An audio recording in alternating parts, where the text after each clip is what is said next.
तू ही मेरे दिल में बसता है शंभू, तू ही है तो मुझ में जुनून है। ये दुनिया रहे ना रहे मेरे संग, तेरे होने से दिल को सुकून है।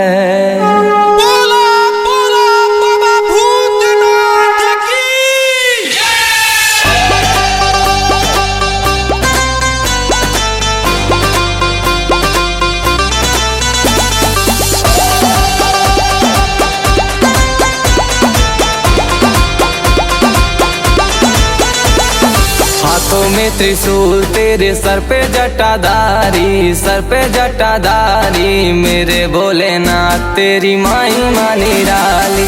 हाथों में त्रिशूल तेरे सर पे जटाधारी मेरे भोलेनाथ तेरी महिमा निराली।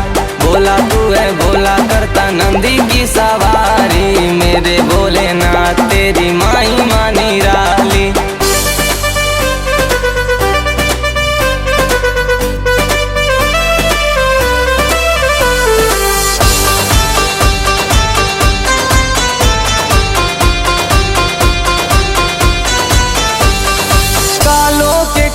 महाकाल भी तुम ही हो, तू ही अंधकार हो, प्रकाश भी तुम ही हो। कालों के काल महाकाल भी तुम ही हो, तू ही अंधकार हो, प्रकाश भी तुम ही हो। नीला है जो कंठ तेरा तू है विषधारी, तू है विषधारी।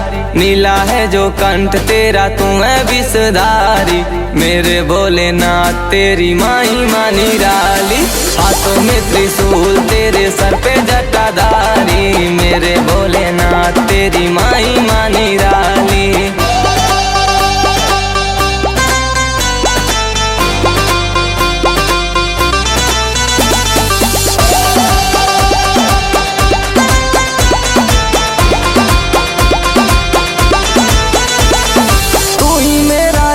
मेरा कृष्ण ही तू ही है, सांसों की ये डोर शिव तुझसे जुड़ी है। तू ही मेरा राम मेरा कृष्ण ही तू ही है, सांसों की ये डोर मेरी तुझसे जुड़ी है। तू ही हनुमान रूप महाबलशाली, महाबलशाली। तू ही हनुमान रूप महाबलशाली, मेरे भोलेनाथ तेरी महिमा निराली। हाथों में त्रिशूल तेरे सर पे जटाधारी, मेरे भोलेनाथ तेरी महिमा निराली।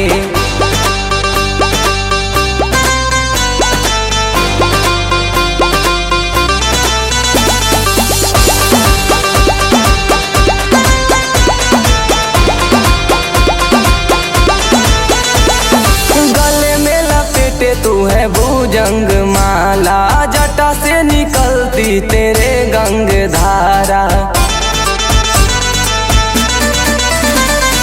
गले में लपेटे तू है भुजंग माला, जटा से निकलती तेरे गंग धारा। तू ही है कपाली तू ही मेरा योगरदानी, मेरा योगरदानी। तू ही है कपाली तू ही मेरा योगरदानी, मेरे भोलेनाथ तेरी महिमा निराली। हाथों में त्रिशूल तेरे सर पे जटाधारी, मेरे भोलेनाथ तेरी महिमा निराली।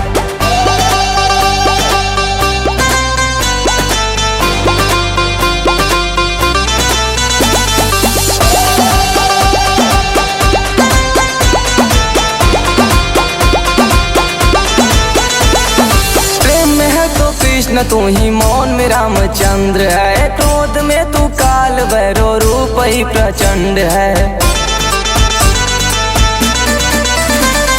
प्रेम में है तो कृष्ण तू ही मौन में रामचंद्र है, क्रोध में तू काल भैरव रूप ही प्रचंड है। त्रिनयन धारी तू है मेरा त्रिपुरारी, मेरा त्रिपुरारी।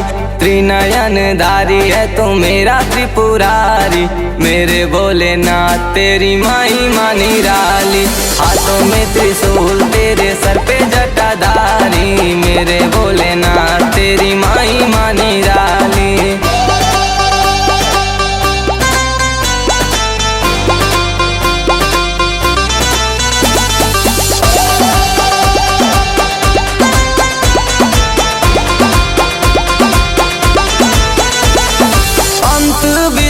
और प्रारंभ भी तू है, शून्य भी तू और अनंत भी तू है।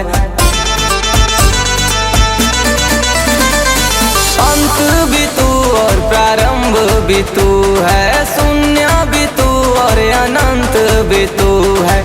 इसलिए ये सारी दुनिया तेरी है दीवानी, तेरी है दीवानी। इसलिए ये सारी दुनिया तेरी है दीवानी, मेरे भोलेनाथ तेरी महिमा निराली। हाथों में त्रिशूल तेरे सर पे जटाधारी, मेरे भोले